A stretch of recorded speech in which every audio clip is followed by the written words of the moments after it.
ইচ্ছাকৃত নামাজ ত্যাগ করলে সে কাফের হয়ে যায়। বিশ্বাস করুন মুসলমান, নামাজ পড়বেন না, মুসলমান থাকতে পারবেন না। নামাজ যদি একেবারেই না পড়ে সে কাফের হয়ে যায়। একজন মুমিন আর কাফেরের মধ্যে যে অঙ্গীকার দিয়ে পার্থক্য, নামাজ যে নামাজ ত্যাগ করে সে কাফের হয়ে যায়।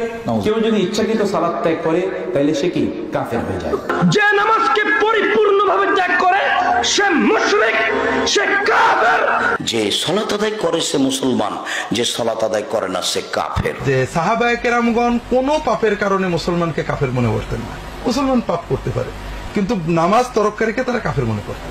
জেনে বুঝে ইচ্ছায় স্বেচ্ছায় সজ্ঞানে সালাত পড়ে না, এই দুই শ্রেণীর মানুষ কাফের, সরাসরি কাফের। কোন জায়গায় কোরআনের একটি আয়াত অথবা রাসূলুল্লাহর হাদিস দেখাতে পারবেন না যে বেনামাজি মুসলিম এই কথাটি আছে। বেনামাজিরা জানবে কি করে সালাত ত্যাগ করলে যে মানুষ ইসলাম থেকে খারিজ হয়, সেটা তো আলেমরাই জানে না। সালাত যে ব্যক্তি আদায় করে না সে কি কাফের? হাদিসের ভাষায় যে সালাত ছেড়ে দিল সে কাফের, সে কুফরি করল। ইবনে মাজা প্রথম খণ্ড 1079 নম্বর হাদিস। অনুরূপ ভাবে ইবনে মাজার 1080 নম্বর হাদিস, যে সালাত ছেড়ে দিল সে কুফরি করল। কাজেই আমরা নিঃসন্দেহে বলতে পারি যে সালাত ছেড়ে দিল সে কাফের।